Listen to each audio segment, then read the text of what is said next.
ወይዘሮ ዛራ ደሞዝሽን አልወሰድሽ፣ አሁንም እልክልሽ ይሆናል። እኔ ደሞዜ ገንዘብ አይደለም ቤተሰባዊነት ነው። አመሰግናለሁ። ሰላማችሁ ይብዛ። እና ዛህራ። አቤት። እኔም ዛሬ ከዚህ ሄዳለሁ፣ አብሬሽ እመጣለሁ።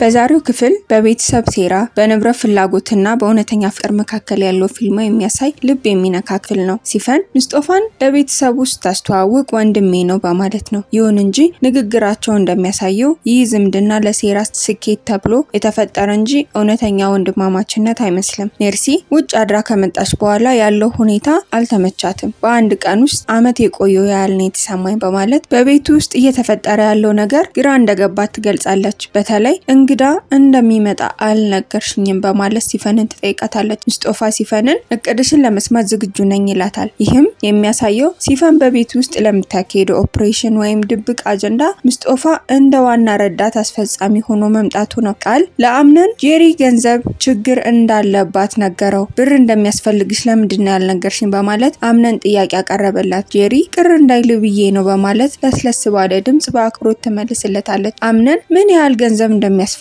ሲጠይቃት ጄሪ 500 ሺህ ብር እንደሚያስፈልጋት ትነግረዋለች። አምነን ይህ ሁሉ ገንዘብ ለምን ያስፈልጋል ሲላት መገዛት ያለባቸው ነገሮች አሉ፣ በዛ ላይ ደግሞ ምንም መንቀሳቀሻ ብር የለኝም በማለት ምክንያቷን ታቀርባለች። ይህ መንቀሳቀሻ የሚለው ቃል ግን ለወደፊት እቅዷ ማስፈጸሚያ እንደሚውል ያሳያል። አምነን ልጄን በወድሽ ይዘሻል፣ የሚያስፈልግሽን ነገር ልከለክልሽ አልፈልግም በማለት ጥያቄዋን ወዲያውኑ ይቀበለዋል። ከቢሮ እንዲልኩላት ያደርጋል። ጄሪ በምላሹ በጣም ተደስታ አመሰግናለሁ ትላለች። ጄሪ አንድ ሀሳብ ታመነጫለች እና ዛራንና ቤሊንን ይስማማሉ።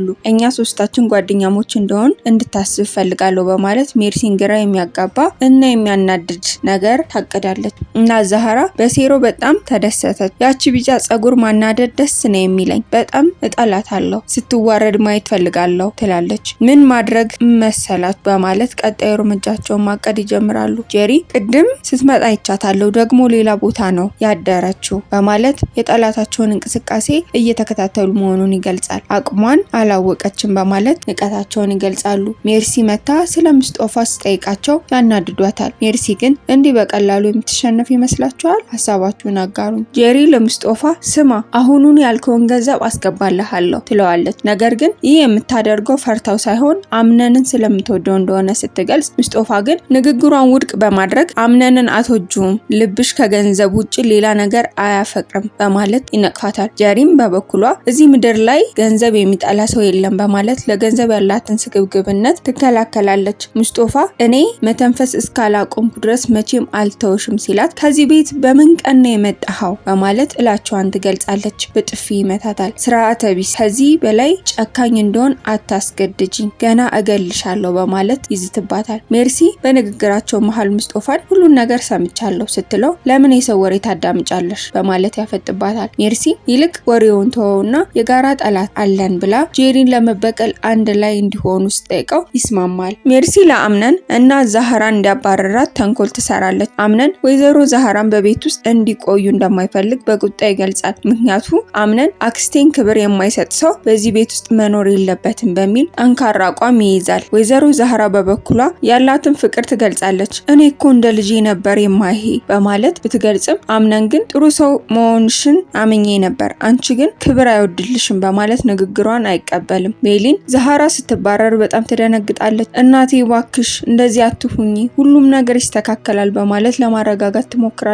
ዛህራ ለቃ በምትወጣበት ወቅት ቤሊን ስታለቅስና ማነው ጸጉሬን እየደባበሰ የሚያስተኛኝ፣ ማነው ተረት ተረት የሚነግረኝ በማለት በከፍተኛ ሀዘን ውስጥ ትወድቃለች።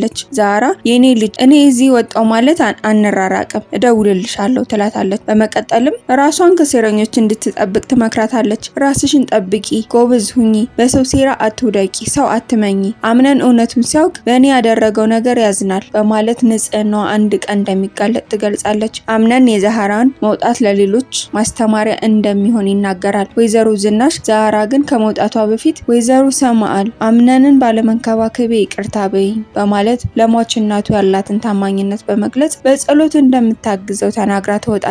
ወይዘሮ ዛህራ በድንገት ከመኖሪያ ቤቷ በመፈናቀሏ ወደ ጓደኛዋ ሶሊና ደውላ ሶሊና ውዴ እባክሽ ለትንሽ ጊዜ ማረፊያ ይኖርሻል በማለት በጭንቅ ይጠይቃሉ። ይህ ንግግር ዛህራ መሄጃ እንደሌላትና ሁኔታው ከባድ እንደነበር ያሳያል። ሶኒያ ምን እንደተፈጠረ ስጠይቃቸው ዛህራ ምንም አይነት ጥፋት እንዳልሰሩ በመግለጽ አቶ አምነን እዚህ እንዲቆይ አልፈለገም ይላሉ። አምነን ትልቁ ስልጣን እንዳለው ውሳኔው የመጨረሻ እንደሆነ ለሶኒያ ያስረዳሉ። ሶኒያ የዛህራ ችግር ወዲያውኑ ተረዳች። የኔ ጓደኛ አለውልሽ በማለት ታጽናናታለች። ወይዘሮ ዛህራ ቤቱን ለቀው ሊወጡ ሲሉ ደሞዝሽን አልወሰድሽም እንዲያስገቡልሽ አደርጋለሁ አላምነን። ወይዘሮ ዛህራ ግን ለገንዘብ ያላቸው ግድ የለሽነትና የሰው ልጅ ያላቸው ክብር በሚያስደንቅ ቃል ይገልጻሉ። እኔ ደሞዜ ገንዘብ አይደለም ቤተሰባዊነት ነው በማለት ይመልሳሉ። ይህም በቤት ውስጥ የቆዩት ጊዜያቸው የሰሩበት ለጥቅም ሳይሆን ለፍቅርና ለቤተሰብ ትስስር እንደነበር ያሳያል። ቤሊን እኔም ዛሬ ከዚህ ቤት እሄዳለሁ አብሬሽ እመጣለሁ በማለት ወይዘሮ ዛህራን ለመሄድ ወሰነች። ቤሊን አብሬ እሄዳለሁ ማለቷ ለአምነን ትልቅ ድንጋጤ ነው። ምክንያቱም ዛህራን ብቻ ሳይሆን እዚህ ቤት ውስጥ ያለችውን የሚወዳትን ልጅ ያጣል። ወይዘሮ ዛህራ ባሳዩት መልካምነትና እናታዊ ፍቅር ምክንያት ቤሊን በቤቱና በምቾቱ እሳቸው ጋር ለሀዘን ቢኖሩ አብራ ለመኖር ቆርጣ ተነስታለች። ተመልካቾቻችን የዛሬው ታሪክ ጉዞ እዚህ ላይ ያበቃል። በቀጣይ ክፍል ምን የሚፈጠር ይመስላችኋል? አምነን ለቤሊን ሲል እናት ዛህራን ያስቀራታል ወይስ ቤሊን ከእናት ዛህራ ጋር ትሄዳለች? በሚቀጥለው ክፍል እስክንገናኝ ድረስ ታሪኩን ከወደዳችሁት ላይክ በማድረግ ለወዳጆቻችሁ አጋሩ። እንዲሁም ሀሳብና አስተያየታችሁን በኮሜንት አጋሩ። ለቻናላችን አዲስ ከሆናችሁ ሰብስክራይብ በማድረግ ቤተሰብ ይሁኑ። በቀጣይ ክፍል እስከምንገናኝ ድረስ ደህና ሁኑ።